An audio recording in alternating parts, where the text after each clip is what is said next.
Hey fellow comrades, how you guys been doing? It's your boys in here, welcome back. Now ladies and gentlemen, there is no layout. I've actually talked about this in one of my previous videos, so go check it out if you're interested, for me to address why is there no layout and whatnot.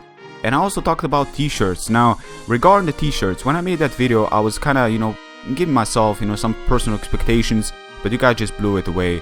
We got like 30 people's, being interested in these t-shirts when I made a voting, and that definitely took me by surprise. So I'm gonna ask you guys here as well, just to kind of stock up, to see if there's more people want to see t-shirts from me. I'm actually trying to get in contact with an incredible art designer. He may become a little bit more expensive, but the things he does is hands down incredible, and it will blow your mind, starting with mine. So ladies and gentlemen, give me some ideas in the description, so I know what what kind of things you want to see, trying to mash up when I get in contact with him.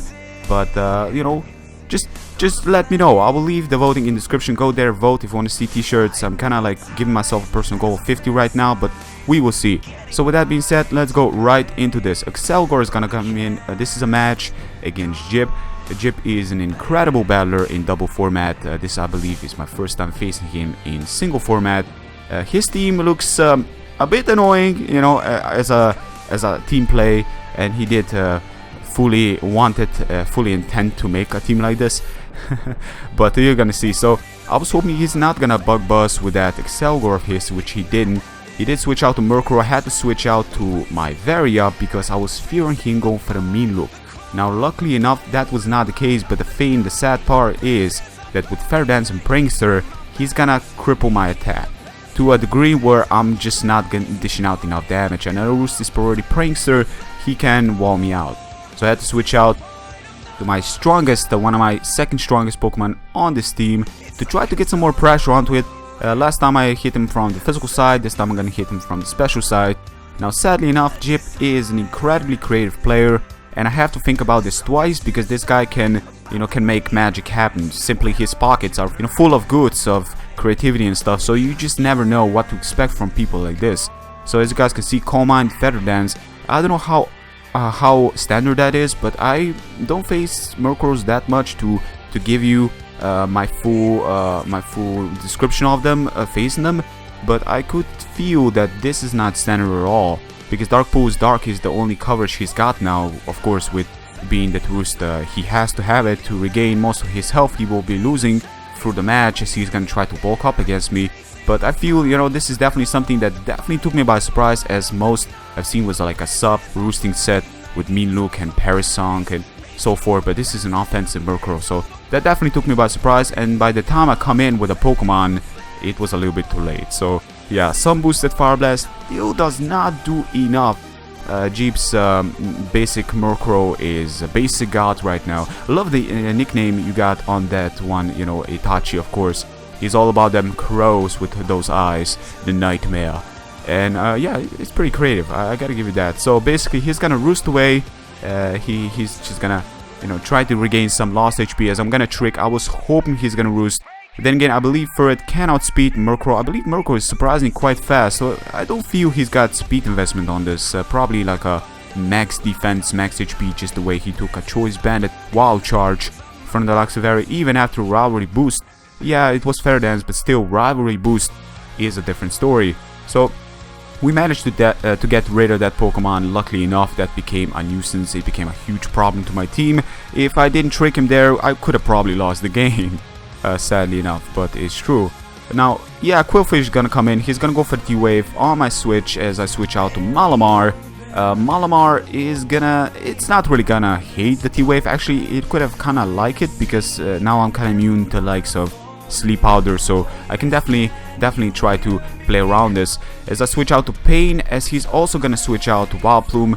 On the same turn, I do decide to go for the Zen Headbutt because I want to do as much damage onto this Vileplume as I can. The Vileplume doesn't have Regenerate like the likes of Tingro and all the other things, so I know I can definitely handle, but he's gonna show the Moonlight, and I feel Jip is a player like this, he likes himself regaining HP that he lost, and I will have to watch out for this because he did put asleep one of my Pokemons, and now he's starting to freaking Pal Dance on me, trying to make me confused and hit myself in confusion, while I thought that Pal Dance is gonna boost my special attack, but I'm not seeing. Maybe I I somehow bypass. Did I bypass? Maybe I did, right? Because I believe it works like oh no, my bad guys. That was not Pal Dance. What am I talking about? That was Titter Dance, right? Titter Dance. I still thought that it boosts your special attack. Still, I'm switching back to my Furret. I don't have, you know, the choice anymore. I'm just gonna go for the you know, for the double edge. Always get confused by Quillfish's typing. While I do know fully well it's poison water probably. When I say probably and then say, you know, fully well, yeah, it is poison water, but it still gives me thinking it looks like it could have been rock, you know, rock water or something like that, just of how his design looks. But then again, it's full of poison. It makes sense, you know. It's one of those things in the water, so definitely makes sense. Still, Wild Plume is gonna come in. I can definitely handle that one. I can definitely take it out. Now, poison is still gonna rack up. It's still gonna weather me down little by little as his Excelgor is gonna come in. His Excelgor is just gonna go for the Giga Drain. Luckily, it will be enough for him to take me out.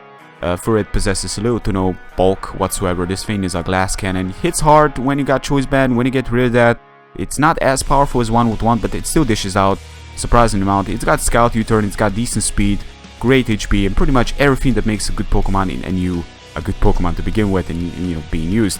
So yeah, more people should use this guy. It's got its own you know, niches for its typing, and while there's lots of normal types, probably like faster and so forth, it's still got its own things, you know, like Trick and whatnot. So basically, he's gonna U-turn on my Varia, switching out to Quillfish, go for the Poison Jab. Varia is sadly gonna get outspeeded. Poison, you know, that critical hit didn't really matter. It definitely didn't. I had to switch out to my Malamar again. Because Malamar does possess the Psyshock, not really, the Psycho Cut, and I do have it. I'm not gonna risk anymore. I'm just gonna go for it. I don't want to give this Pokemon too much chances to do something ugly to me, so I'm just gonna take it out while there's still time. Stuff are looking pretty bad because he's got this Swoobat, and I know most of this Pokemon tend to set up on you with Simple, which means he's gonna go +2 right now, ladies and gentlemen. +2 special attack, +2 special defense. Basically, luckily for me, I do have knockoff, and he kind of got surprised by that. He was probably expecting like a maybe Night Slash, but then again, even Night Slash would have probably destroyed. He had weakness policy, so if I got paralyzed there, that could probably have been it. I'm not kidding. I got a little bit lucky there, and I did have the knockoff. Luckily enough, I wasn't choiced in any way. I was you know, lefty set, of course. But he's gonna go for the Bug Buzz. I'm gonna switch out to my Sleeping Mesprit because I don't see much use from this Pokemon, being that it is asleep for the half of the match now, and I feel it's about time, you know, he gets his sleep properly deserved. So basically, I'm just gonna dig a grave and just shove it in there, and that's it. So yeah, that's pretty much the story of Mesprit, really, in a nutshell. Anyways, Weezing is gonna come in. Yeah, I'm gonna take anything from the likes of that. I resist the Bug Buzz, and Hit Power is not gonna do much because I'm Assault Vested. Switch out to Malamar because I want to avoid the Sleep Powder. Again, as I said, Paralyzation may just come in handy, and it does. So that is amazing. Well, this switch was to be expected. I guess I could have seen him seeing it, you know, me doing the switch, so maybe staying in.